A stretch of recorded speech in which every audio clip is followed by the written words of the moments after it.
Hello, this is Joe Polish, founder of Genius Network, and I'm here with a good friend of mine and just an amazing guy by the name of Sean Stephenson.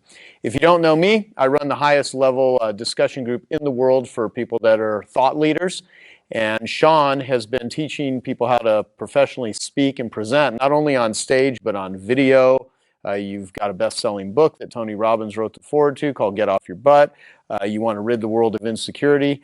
You have many skill sets. You're a PhD. One of the main things you do, though, is teach people how to be most effective with communication, be it in front of groups of people or whatever environment. So if you're a person that realizes the power of being a more effective communicator can be to you, then I'm going to ask Sean a lot of questions about speaking, and also know that speaking could apply to any form of addressing any sort of audience over the internet, on videos, in live presentations. So, well, first of all, thank you for having me, Joe. And I got to say, my greatest accomplishment is being a member of your organization. well, thank you. Yeah, you're welcome. And you're awesome. People love you there, and you always add so much value to it. So, you have been speaking for what, 22, 23 years? 22 years. So you probably have seen a lot of speakers. Yeah. Okay, which ones suck, like out of all of them? A few come to mind. No. Yeah, no, I'll say it. And seriously, I mean, I've been in this business for many, many years. So, and suck is not just in terms of skill set, but in terms of integrity, in terms of promises. Sure. There's a lot of ways to look at it. Of course. What differentiates a powerful, effective, impactful, profitable speaker versus one that does not? Well, I'll just tell you when I sucked and what I did to stop sucking, and then what I've seen other people do. Okay. When most people suck at speaking, it's because they get very technical and they get so robotic that they're more worried about where do I put my hands than what the heck am I conveying and why am I doing this in the first place. Right. And, you know, most speeches that you remember in your life, you don't remember what the speaker said. Yeah. You remember how they make you feel. Totally. And so the speakers that are able to convey an energy that is right to your heart, where you can't look away because you're just leaning in and you just feel like they get you, those are the speakers that make all the difference in our lives. And the speakers that suck are the ones that are so concerned about their agenda. Right. You know, buying something at the end of the talk or joining my group or whatever it is, but they're so fixated on them that they lose out on why there's an audience there in the first place. Another thing that I notice about speakers that I went through myself is when you suck, it's because you're in your head and you're not in the flow. And you're thinking about, do I look good? How do I sound? Like I said, robotic in some ways. And you want to get to that place where you get into the flow, into the zone. And we can talk more about that as we move forward here. Yeah, well, one thing that there's a marketing term that I've always loved, which is people don't buy from you because they understand what you do. People buy from you because they feel understood. And when you're able to communicate and convey and get into their heads, there's a lot that you can do with that. And selling and speaking and marketing are very similar. I mean, you can, even if you're not quote unquote selling something, it's just you're wanting to influence people. You're giving them an ability to think differently about what it is you're presenting. And sometimes you actually are selling stuff. And I define selling as influence, and I define marketing as storytelling. And if you're more influential, you're going to get more buy-in. If you tell a better story, you're going to enroll people. And so if you're going to speak, you want to either attract or repel. I mean, that's sort of an activity with selling. And so I wanted to frame it that way because people that are watching this, they may have never given the public presentation in their life. And maybe they want to, but they're deathly afraid of it. So when we even talk about speakers that suck, they're like, I've never even spoke before, so I'm certainly going to suck. And they're going to go through that whole fear, you know, the whole statistics about how more people are afraid of public speaking than dying. And I know that you actually teach people how to get over those fears. And one thing with obviously pointing out the fact that you are 3 feet tall and are in a wheelchair, in case you didn't know that, right? I always say to people, it's like, look, you can come up with all kinds of objections about how you can't do this, you can't speak, you can't work out. Sean does this stuff all the time. So it's a learned skill. And if you want to be good at it, you learn from someone that has that skill that's been doing it many, many times for years. And if you need to hire a brain surgeon, do you want someone that just got out of medical school and has never performed brain surgery, or do you want a brain surgeon who's done it 1,000 times? What are the chances that that person is going to really be the one that you need? And so I look at you as that way. You have done literally thousands of speeches and communications, either in person or on video, and you have what, like close to 1 million followers on Facebook. And you just recently did a video that has been viewed as we sit here 67 million times. So you clearly know how to get messages out to the marketplace. And so here we are. And I've got a list of questions for you. I Sure. know I'm rambling here, but I think this is good. Well, so let's talk about, you mentioned storytelling as marketing. And storytelling is huge in speaking because when you tell somebody, okay, do this in your business, they're going to give you resistance. Do this in your marriage. Do this with your children. It sets up this attitude that you know something they don't, and therefore you're superior, and they're just having to just take the advice. Right. And that breaks rapport with the audience. This is where storytelling comes in. Whether it's storytelling in the form of marketing or storytelling in the form of professional speaking, it is a way to put uh, the ego to rest of your audience member, where they're able to just lean back and listen to a story. I mean, who doesn't love a good story? Think about how many stories we've been told and been telling our whole lives, and we love good stories. That's why we read books, fiction books, or watch movies, or watch, when we binge on episodes of Netflix and watching TV series. It's because we love that story. We don't know how it's going to end, and it pulls us into the plot.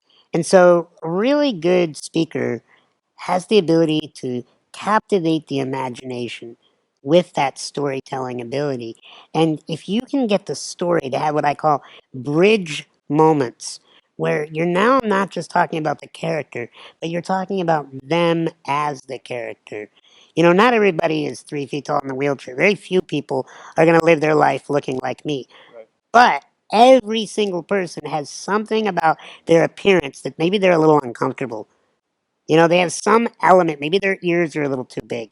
Maybe they feel like they have excess weight. Maybe they don't feel tall enough. Whatever it is, we all have abnormalities that we fixate on visually.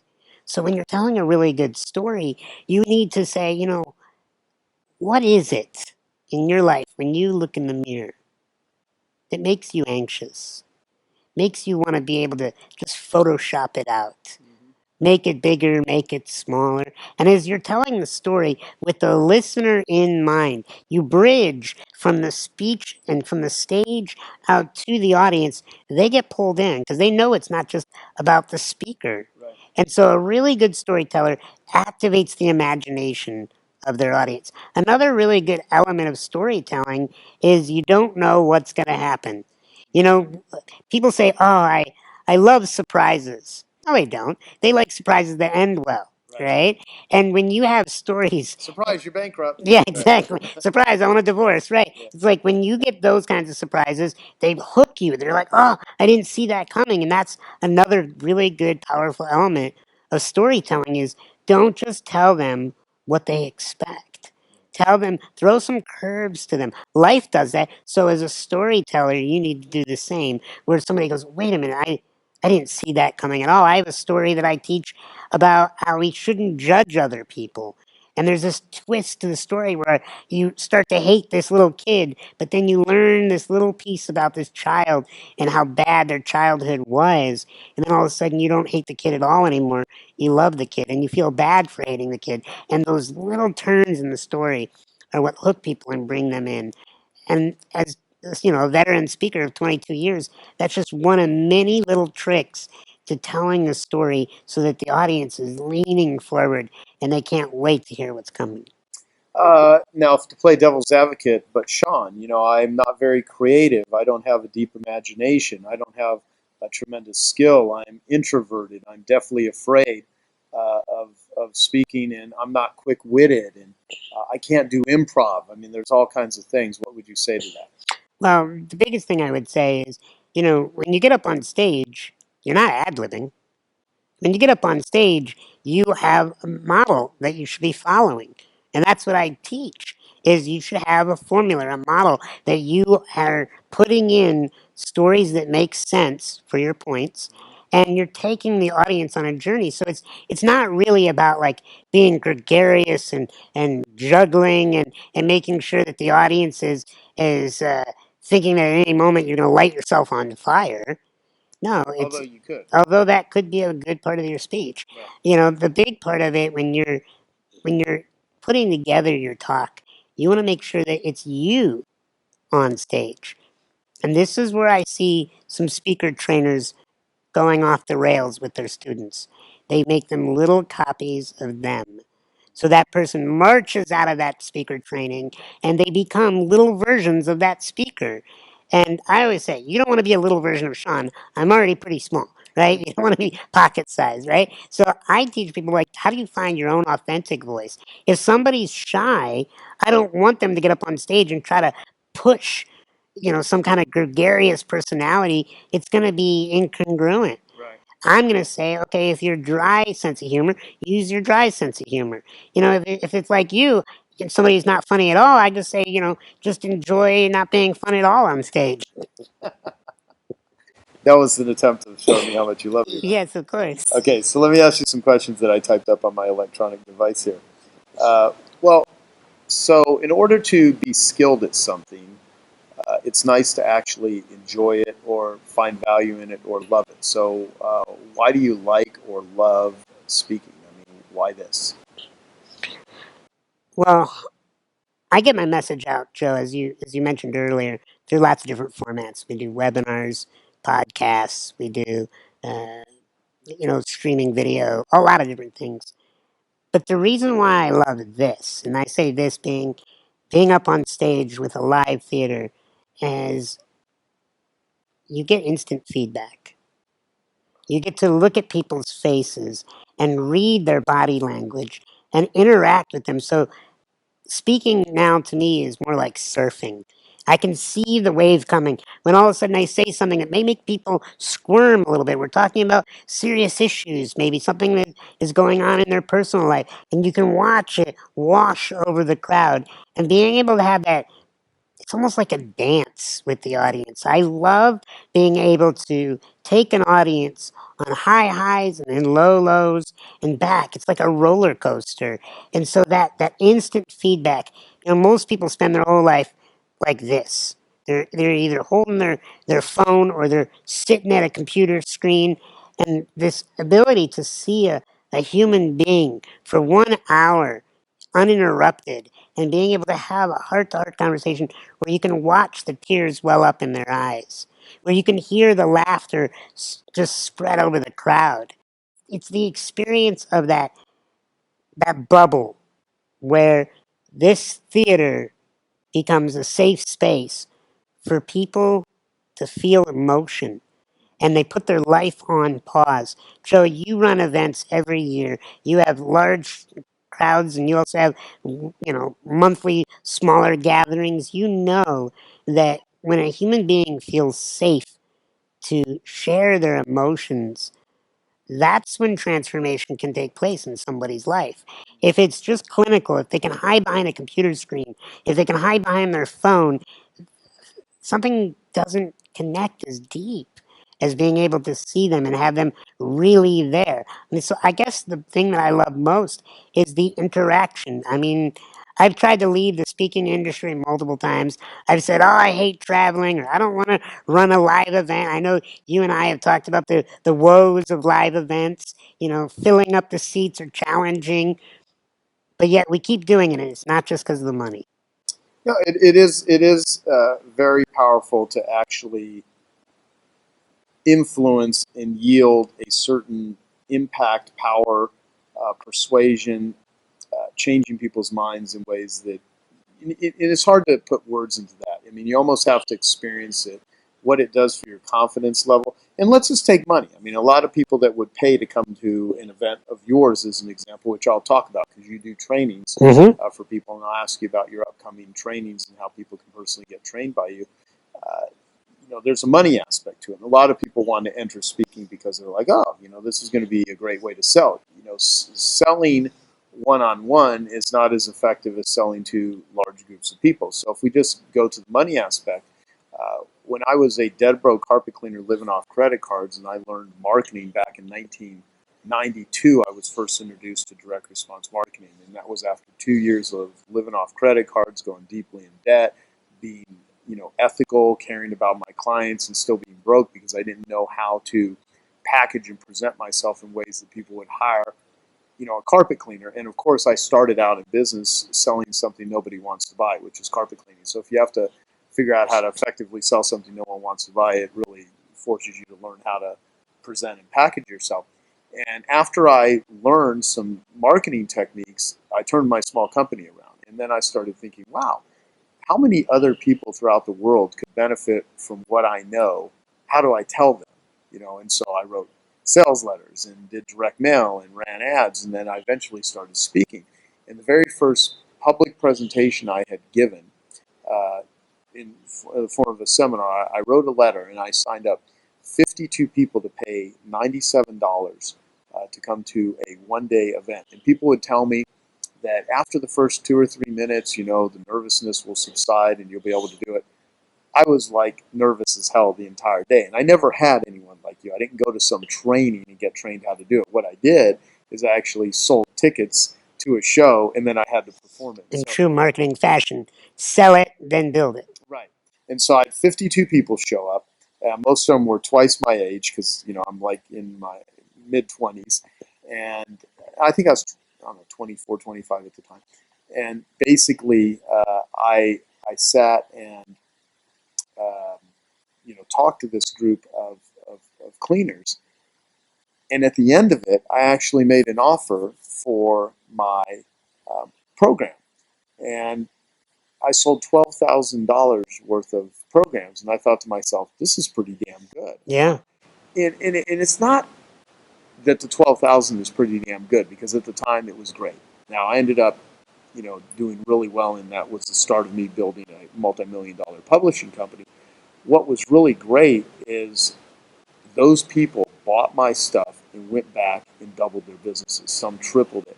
And fast forward, we've had over 8,000 service companies that have changed their lives. I've saved many people from bankruptcy. I've had people send me suicide notes saying, had I not met you and solved this financial Yeah. thing, I was going to kill myself, which, whatever. Thank God they didn't.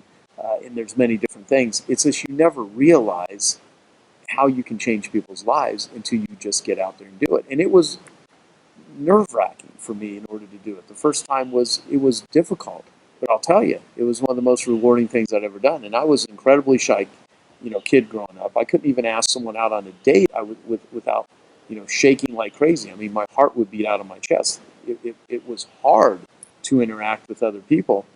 And now, I've spoken to groups of 5,000 people. I'm doing a presentation next year in front of 12,000 people, for an hour. I mean, so had you asked me that in the very beginning, could you do that? It'd be like, no, there's no way. So the point is, no matter where you're at, uh, don't be so sure that you cannot do this, and don't be so sure that you can not impact people. As a matter of fact, if you have some confidence in at least taking the steps to learn how to do it and listen to someone like you who's been doing it, who's had enormous challenges, but still, I'll tell you, like there's a lot of people that have your condition that are probably pretty miserable because they have never created an outlet to impact other human beings. And I know one of the things that drives me, and I would like to think it drives you, is that when you open up your mouth, when you have a camera on you or you're in front of an audience, it makes you feel good when you know that people are like, wow, this person's adding some sunshine to my life. This person's teaching me how to be a better human, how to run a better business, how to be more effective at what I'm doing. And everyone that would ever watch this, there's something that if they just knew they could say it to the world and do it in a way to where they would win,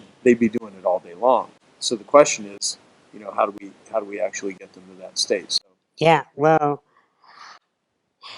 if you knew your audience really well, you would never worry about speaking. I want you to think about that for a second.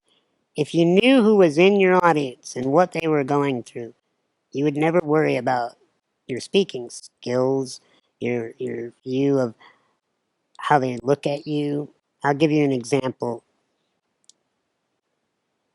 I gave a speech recently to 5,000 people, and the night before, I met with their top 600 leaders in the company. And I asked the 600 leaders to text in anonymously to this number um, their greatest insecurity. And so the top leaders, the 600 best and brightest leaders, texted in their insecurities. And we got over like 550 submissions. So we got pretty much everybody. And then I gave a talk to the 5,000 people and I read the top 10 most common insecurities of the leaders. And they were just floored by how even the best and the brightest in their company were struggling with challenges just like them. right, And what I teach is that the only difference between you and a leader, the only difference between the person on stage and the audience member is, do you push through your pain? It's not always easy for me to go to work. There are times where I go to work and I'm just found out somebody I love died, or I'm sick to my stomach and I'm vomiting off stage, but I have a commitment to be on that stage. I've had so many different challenges happen right before I go on stage, but I have to just remember one thing, and that's the pain that's in the audience. Most of the human beings that you will ever present to, they're going through rough times. They're either going through challenges in their heartache, they're going through challenges financially, they're going through challenges in raising their children with their own body. Like, you don't get through life unscathed. No one gets to live a life without a problem, let alone several. And so when you get on a stage and you look out and you don't see eyes and ears and, oh, I hope they like me and I hope they think I'm funny, but instead you see what kind of pain's in this room. That might sound dark, but actually it puts me into a better perspective because I'm like, I'm here to serve right now. And when you come from a place of service, nerves and fear and sweaty palms and all that, that just dissipates naturally because you realize you have a very short window of time with somebody who you could impact them to not kill themselves that night or to make a change in their business that brings in dramatic increase in their profits that then they can actually, you know, have so much more resources to see the world with their family or to have the money to help their, you know, hospital bills. I mean, you have no idea when you are impacting another human being how far the ripple goes. right, right. And it's true. And so that which you fear but don't face controls you. That which you fear and take steps to face, you can control it or at least get a lot better at it. And the thing is that what are the consequences of not doing it? So a lot of people can say, well, it's going to be hard, it's going to be challenging. Well, it's going to be more challenging is regret. Mhm. And say, I could have made that difference. I could have learned that. And so, people are, well, I'm too young, I'm too old, I'm too experienced, I'm too unexperienced. I mean, there's a million different excuses. But the point is, what would this do for you if you just put yourself out there just a little bit more? Well, and I think every person in my audience has a solution for me. They have gone through something. If you were in my audience, you would have a series of solutions for people on how to develop their marketing. Right. Somebody else, they might be on how to deal with children with autism. Somebody else, it might be how to cook an incredible souffle for a big, dinner party. I mean, whatever it is, there are solutions in every single person that sits in my audience. And so I am excited to teach people to not be selfish. Don't hold on to your solutions. Bring them up on stage. Share them as a speaker. I personally believe when I meet somebody and they've overcome something massive, they should be speaking. If all they do is maybe 10 speeches in their life, what good could that do for the world? Let alone once they get that speaker bug and they get hooked and somebody hands them a check for 10, 20, $30,000. I mean, you don't have to get many of those fun tickets to change your brain quickly and realize, wait a minute, I'm speaking all day for free. It's about time I get paid. Right.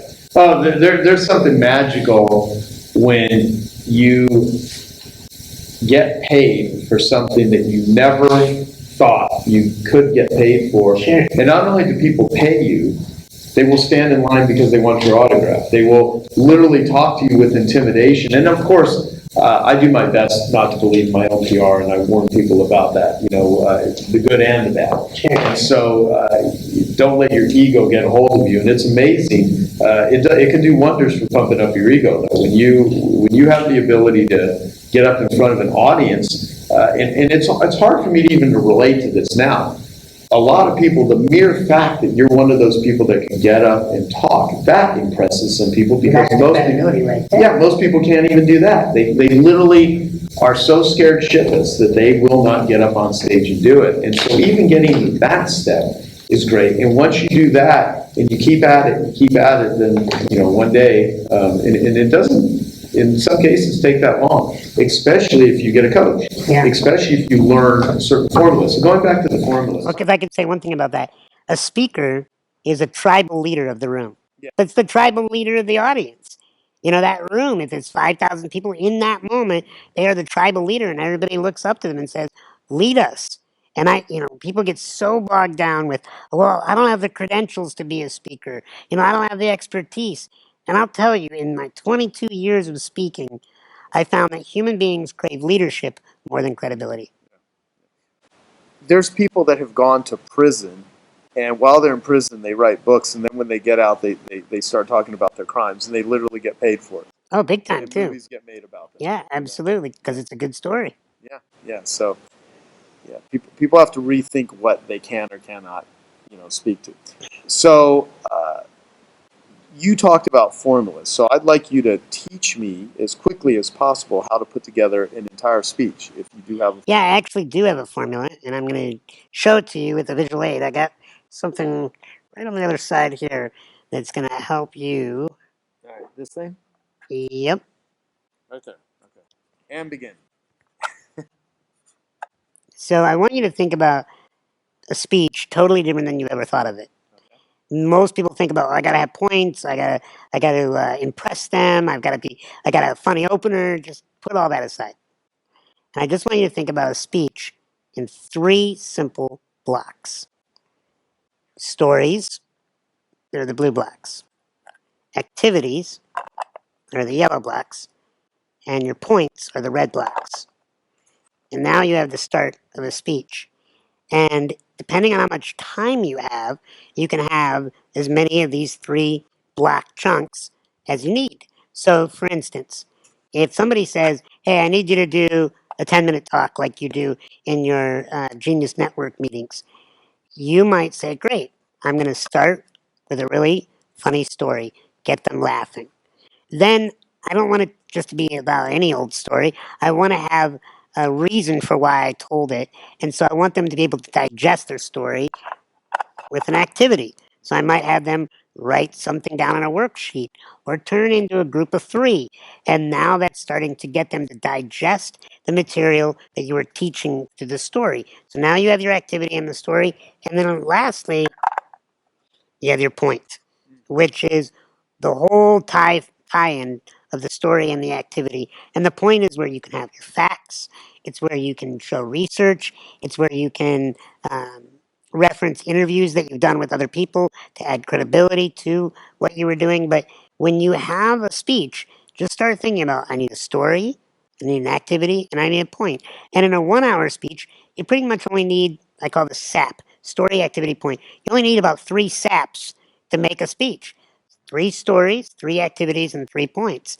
And when you start to think about, man, it's just blocks in my head. Well, then when you're planning, like you do, multi-day conferences, you're like, great, I need a bunch of blue blocks, a bunch of stories to choose from. I need a bunch of different activities to pick from, and a bunch of points, things that I want to teach. Give me an example of a point in marketing that you would teach. Robotic marketing, how to can and clone yourself using sales letters or 24-hour free recorded messages. Okay, so now robotic marketing, you call it? Well, you could tell a story about the first time you ever can and cloned yourself, right? Then now, what would be an activity? creating a consumer awareness guide. There you go. So now you have the start to your keynote. And, if you want an emotional, you get an emotional story. If you want it to be just factual about how you came across something, it could be just a story just to establish the scene. But story, activity, point. Yeah, and I want to say this too. So if people are thinking, well, I'm not really super skilled at something, because of course everyone is in something, but you can do talks on anything. Like for instance, remember that movie How to Lose a Guy in 10 Days? Yep. I mean, you can do speeches on something that almost everyone's done: how to like destroy a really great relationship, Yeah. or how to go broke very quickly. Yeah. And you could You got stories on both, Oh, actually. I've got dozens. I mean, it could be an entire series. I mean, And it could be over Netflix like series. 10 years or Yes. something. Yeah. So, but the point is, you can actually take any sort of life experience using that model, and you can make a funny speech. You can call it something to get someone's attention, but then within it are some great life lessons, because you can tell people what to do if you know what to do in certain areas. You can tell people what not to do if you've learned what not to do. You can tell people, how to do it. You can tell people how to think about it. I mean, you can use this for knitting, how to teach a parrot how to talk, how to, build and grow a business, how to get hired, how to walk away from something in your life that's not working, how to, overcome pain. And what's great about this model, and as a professional speaker, somebody pays you to show up and bring both information and entertainment. That's what a speaker is supposed to do. A speaker is supposed to shift emotion and transfer ideas. That's when a speech gets good.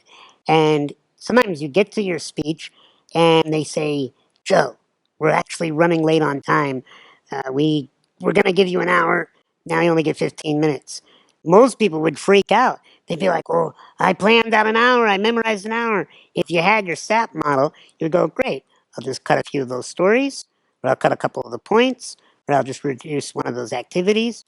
And you can just mix and match, and you can be as flexible as you need to right before you step on stage. And I can't tell you how many times this simple model bailed me out over the years.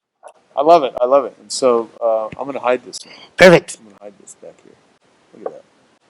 I might take it home with me. Yeah, Just so you know. I can autograph it for Don't you. expect me to show up here and just not take things with me.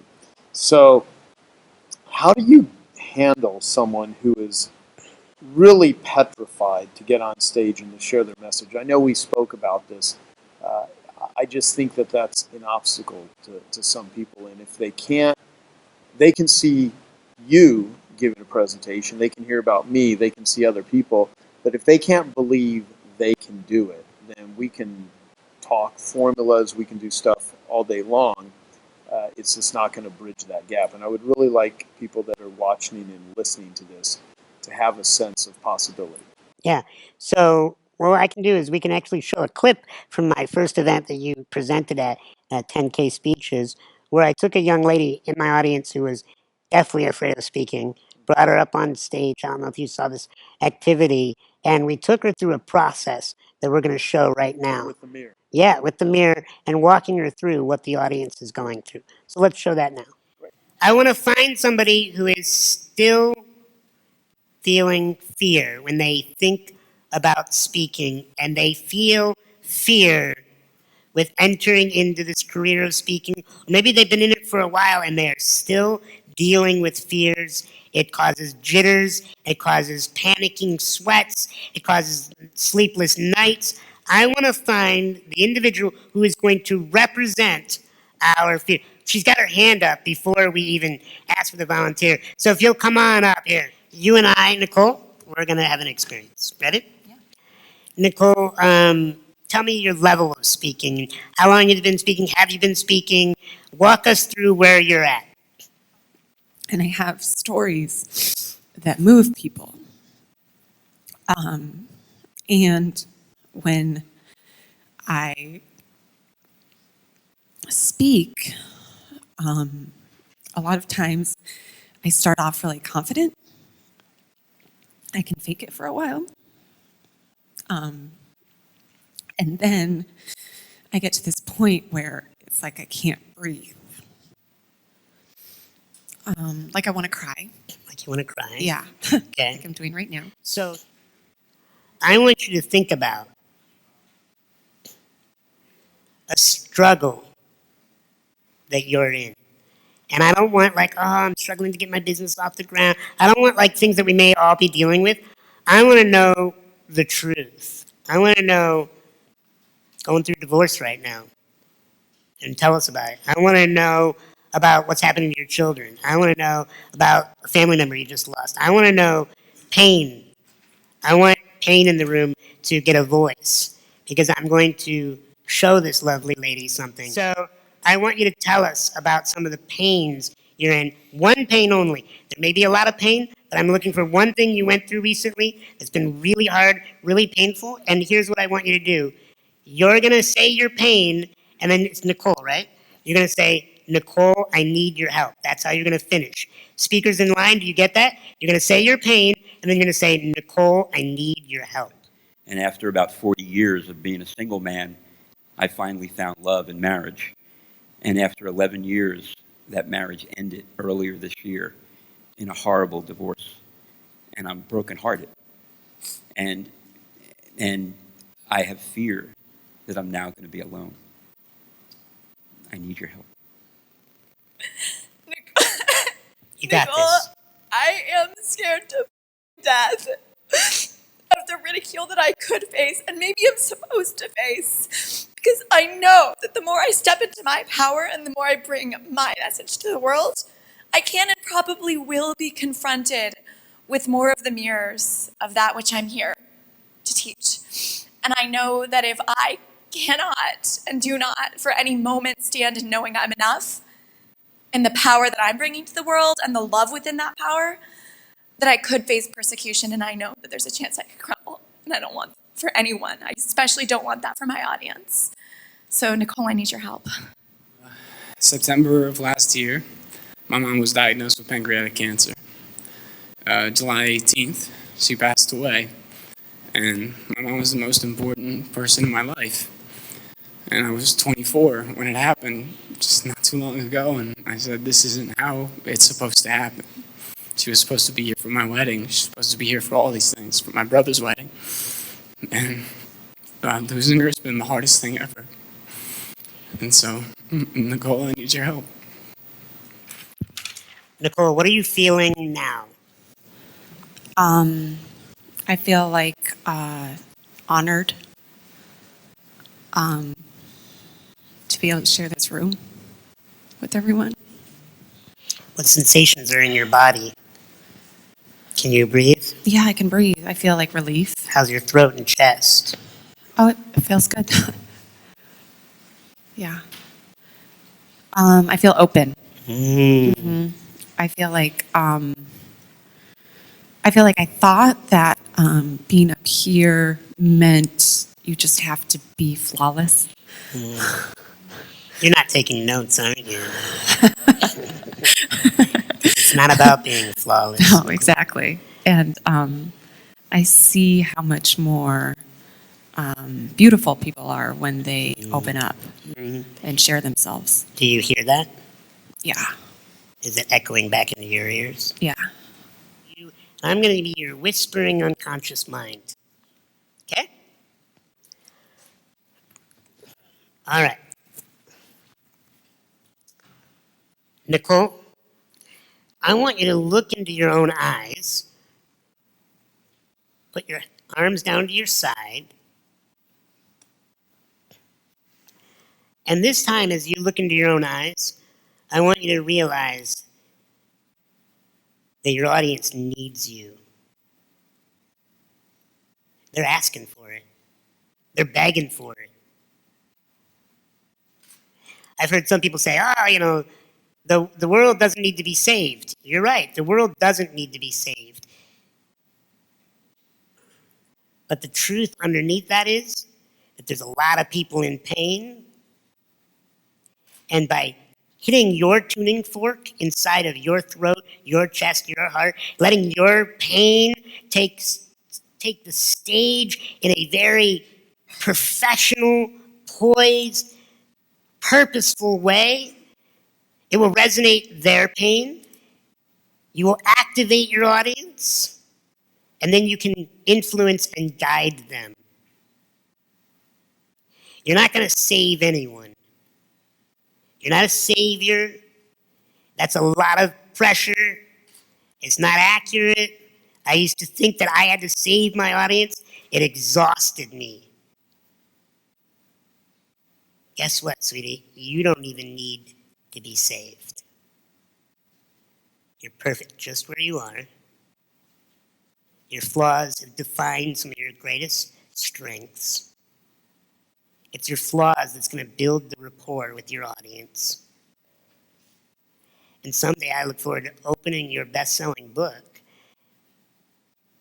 and reading about that one thing that you're so, in the past, terrified that we would find out. Because that one thing is what makes you human. The nice scarf and the hair and the jewelry, that's just shit to distract us.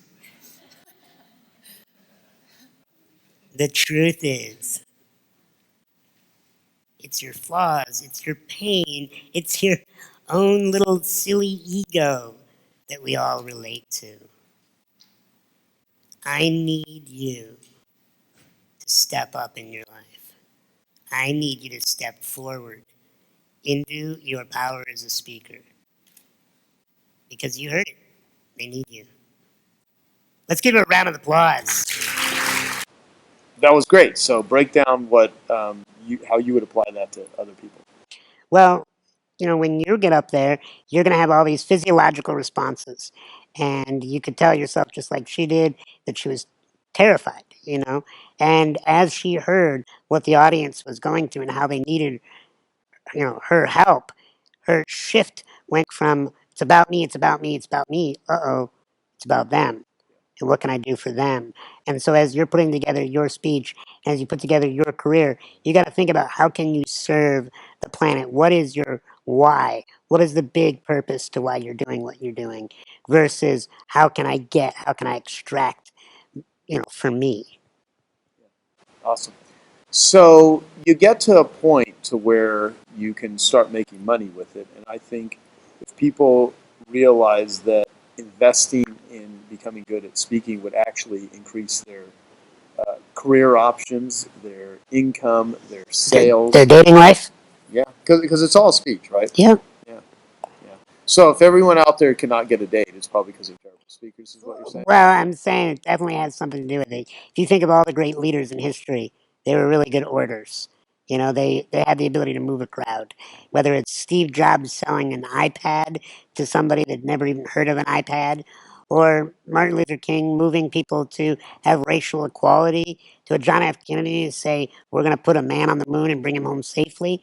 Like speeches and really good communicators really are seen as our powerful leaders throughout history. Well, your whole thing is about doing 10K speeches. So talk about the money aspect. Yeah, How does one translate speaking into revenue and possibly even a career? sure. Well, the biggest thing is you have to see it as a business first and foremost. And some people are like, well, but I'd be willing to speak just for free because I just have a message. Well, then you'll be seen as a hobby. A hobbyist, and you won't be able to get into those big name conferences because they want somebody who is time tested and has put all their eggs in this basket called speaking versus just dabbling in it. And I don't believe a speaker is taken seriously until they get to $10,000 an hour. Until you get to a speech that is worth $10,000 and somebody's willing to pay you, you're just an amateur in my eyes and in the eyes of the industry.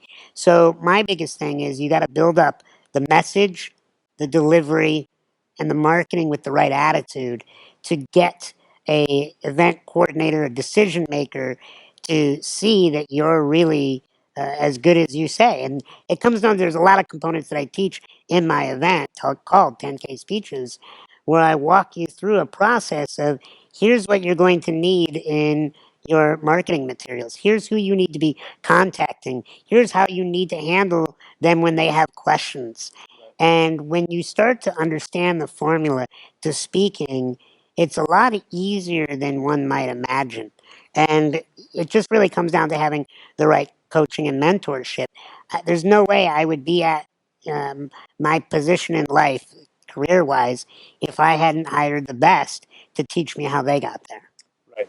Well, so what is the best, since I obviously love marketing and I have a podcast called I Love Marketing, what's the best marketing strategy for getting 10,000 or more per speech? Well, I'm going to tell you this, and it's going to sound like I'm kissing your butt, okay? And trust me, you're the last butt I want to kiss. Um, but it's really about surrounding yourself with influencers. I have this thing called advocate marketing that I learned from one of my mentors. And being in groups like Genius Network, going to conferences and meeting people that have an influence over an industry, that are connectors, as Malcolm Gladwell says, there's a few group of people on this planet, a select few. You are one of them that have access to potentially hundreds of millions of people through their contacts. And when you get to know these people and you bring them value, I moved my whole business from Chicago to Arizona to get to know you, to spend time with you, to bring you value, to bring value to your community, to the people that you care about. I mean, Joe, you can call me day or night and say, I have a friend that needs help. And I'm not like, well, Joe, that's not my problem. My thing is, I drop everything because you are one of these advocates in my life. Now, because I do that, there is this unconscious reciprocity that just naturally happens. I don't do it for tit for tat. It's more of like this reciprocity of when you're talking to somebody about events, you say, hey, have you heard of Sean Stephenson? He's one of the best speakers out there. And it's because I stayed top of mind in your life by continuing to bring you value. And there's probably 21 other people in my life that I bring a massive amount of value to them.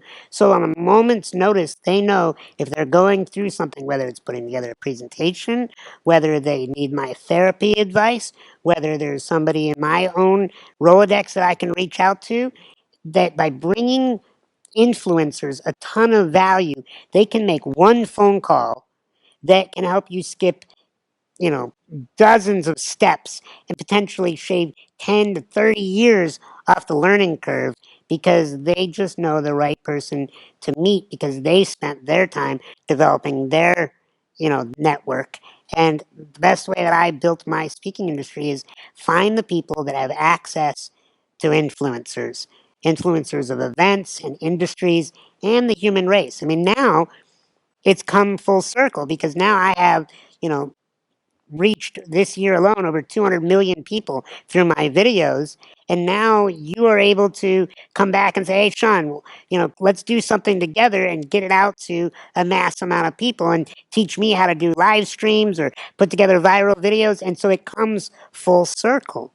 So if you just bring a ton of value to influencers, find the people that are so busy that they won't pay attention to you unless A, you pay them, or B, you bring him so much value it's worth more than money. Yeah. Well, so true. I mean, so true. And the lesson there is just be useful.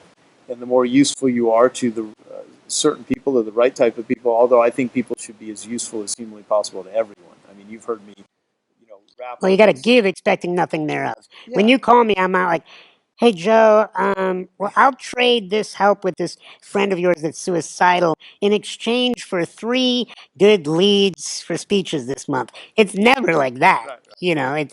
And that's the key here is you have to just keep bringing value. There are 21 people that are influencers that I reach out to, and I will say, not everyone each year brings me value in return. And some have never even brought me value, but I'm looking at the long game of my whole life. Right. And I'm looking that maybe someday that person of influence calls me up and says, hey, Sean, have you ever been on fill in the blank event, media, whatever it may be? And my response is no, maybe I haven't. And then now we've closed that loop from bringing all that value to them. And, when I look at the value that you and maybe 5 other people from that 21, each person brings in potentially 6 figures a year to my business by just bringing those few people value. And that's the power of mentorship. I mean, I pay you $25,000 a year and I spend money out of my own pocket to market your materials because I know the value that comes from being your friend and bringing, goodness to your world. I can never keep up with the amount of value you bring.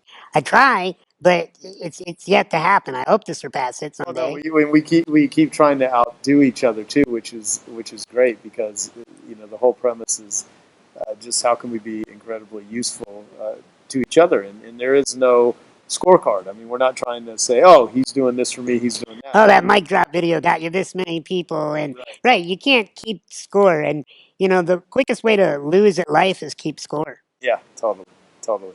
Uh, one thing I want to tell a little bit about how I basically have packaged my speaking because, and when I say this, let me remind people that this is not just about being in front of audiences. This is in any situation. Like for instance, yesterday I was being interviewed for a documentary, and the person that's putting together this documentary, I'm not going to name names because when it comes out, we'll actually see.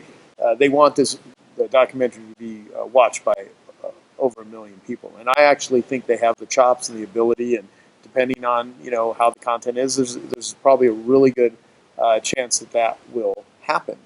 And while I was being interviewed at my home, and then uh, we went to my office because they wanted to do some footage there. I told them about, you're here in Arizona. When does your plane leave? I called you up yesterday, and like, this guy is going to be better on camera than me. He's awesome. And they went over and did that. And it's because we have a relationship. And the Right. more that you develop and work on those relationships, the better. I mean, people say that time is money, and time is incredibly valuable. You're not going to get it back. You need to treat it well. You don't want to squander it. However, I've never hit my alarm clock and there's been piles of money there. Money comes from relationships, and the more you develop and nurture those relationships, they will bring opportunities to you. It's the very nature of producing more than you consume. And if you do that, you will get all kinds of opportunities. So that would be an example. So in my world, I don't really want to be on stage all the time. I do my Genius Network. We have,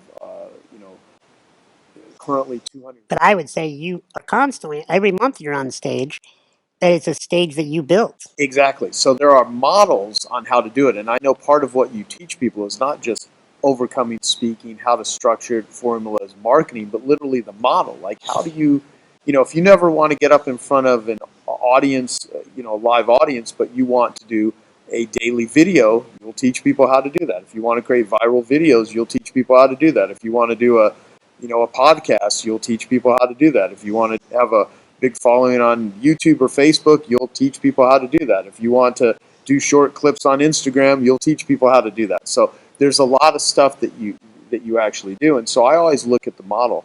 And there are people, I charge $50,000 currently to do a talk.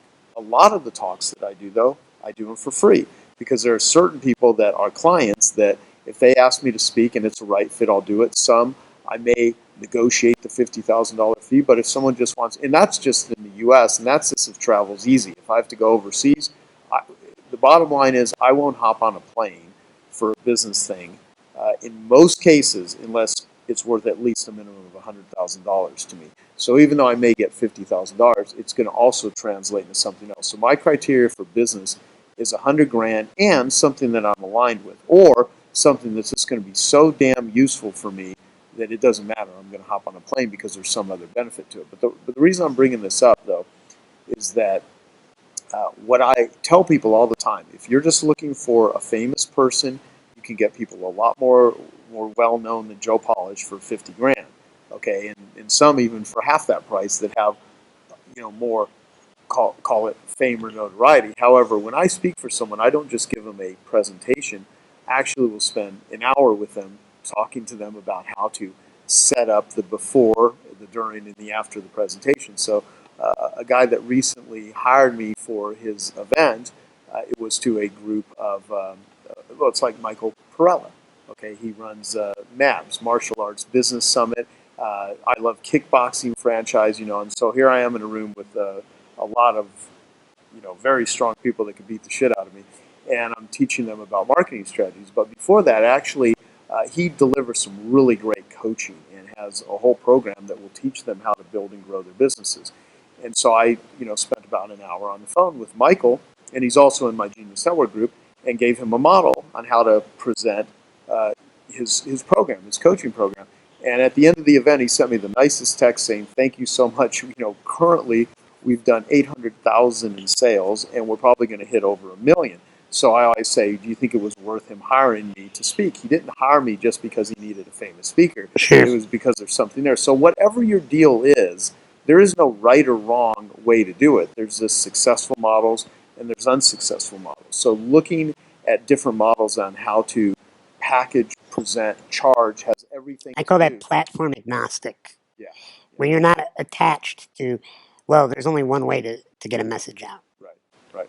And so there's all kinds of ways that you can do this, and most people wouldn't even know that unless they're learning from someone that's done it for many years, Decades. has figured it out. So you've got 22 years of doing this stuff. You have a lot there. So for people that would like to really, what we're talking about, they're like, yeah, this makes a lot of sense to me.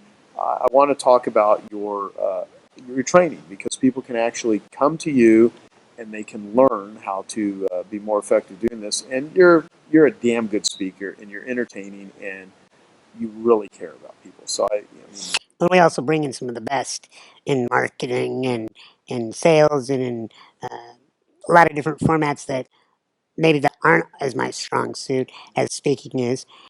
And so my live event that you're referring to, you've presented at it a couple times. It's called 10K Speeches. It's in Tempe, Arizona. It's actually here in this room, the Tempe Center for the Arts. And it's August 19th through the 21st. If people want to register, they got to go to 10kspeeches.com. the number 10.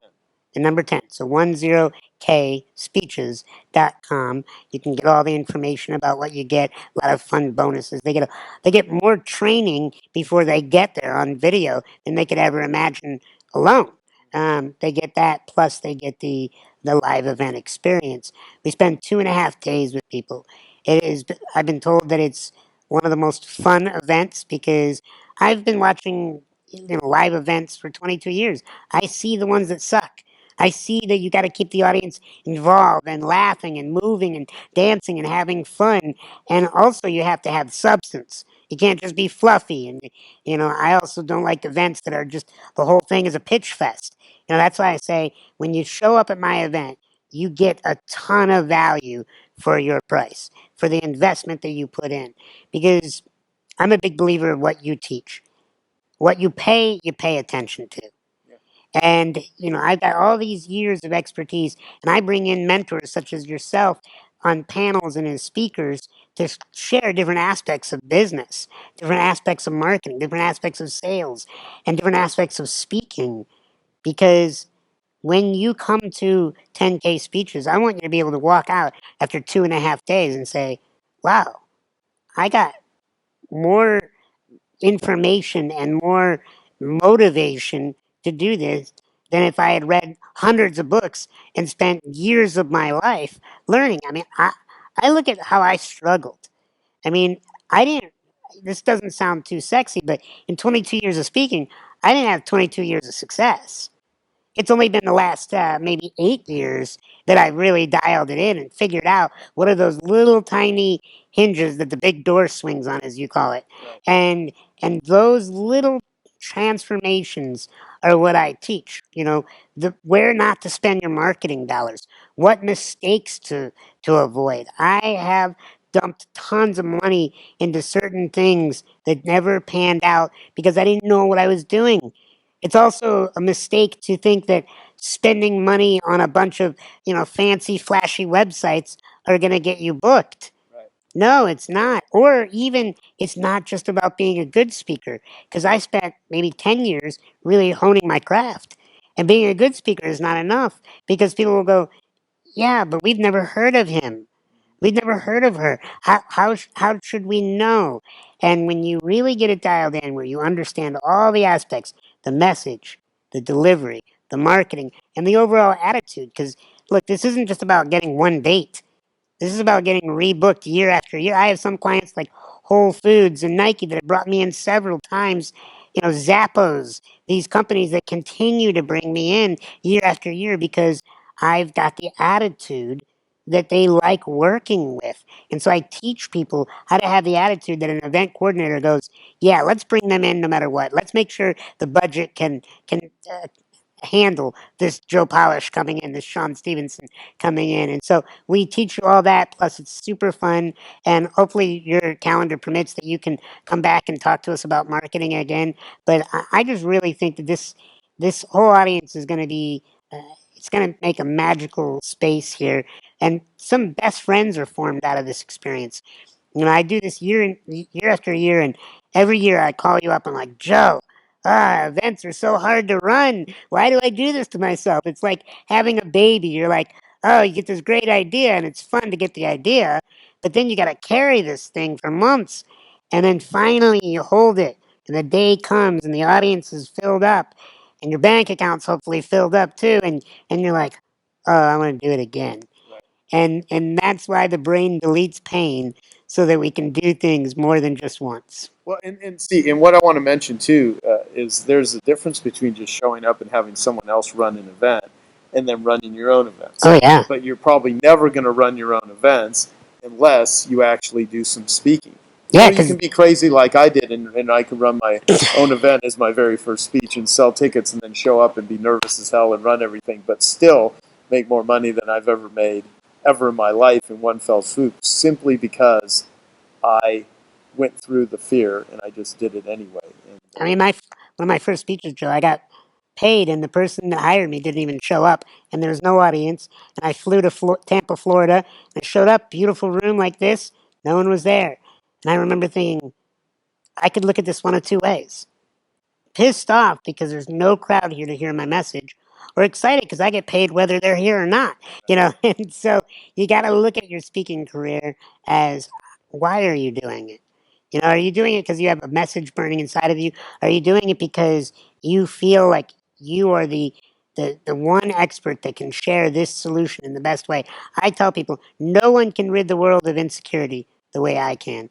And if I could just kind of pull the curtain back for a moment, and just tell the truth here is this speaker training, it's really about how do you create world-class humans? Because when you become a world-class human, that shows on stage. But nobody pays to find out how to be a world-class human. They have to logically justify it with becoming a speaker. And I think it's great to be able to teach them both. well, you know what? That's a good way to kind of wrap this up. Is if all of this you're still thinking, well, would I be well served to actually delve into this? If it made you a world class human, that would probably be worth it. Think about what that could do with your family, your friends, the community, the planet. And as cheesy as it may sound, when you meet a human being that is really on purpose, you want to spend more time with them. Yeah, I agree. Anything I did not ask you that I should have or could have that you would like to address? No, I think we covered the whole thing, and I just look forward to having some of the people from your community and tribe here. And I thank you for all the time that you put into my career and my life. I look forward to spending the rest of my life to keep up in the value exchange. Thank you. Yeah, and of course, this is definitely not going to be the last. I think I'll probably talk to Sean about we should be doing some sort of series or some co-collaborative project. Not that we don't already do that already, because we do. But something on a more regular basis. Yeah, exactly. So the website again for your event is 10kspeeches.com. 10kspeeches.com. And if you just type in Sean Stephenson into the internet, you will find a bazillion things about him. And he has guided a lot of people, and he's kicking ass and taking names. So I encourage you to get some training on this and go to someone who is a master at it. And that's how you get better. And so until next time, this is Joe Polish and Sean Stephenson. Thanks, buddy. You bet, brother.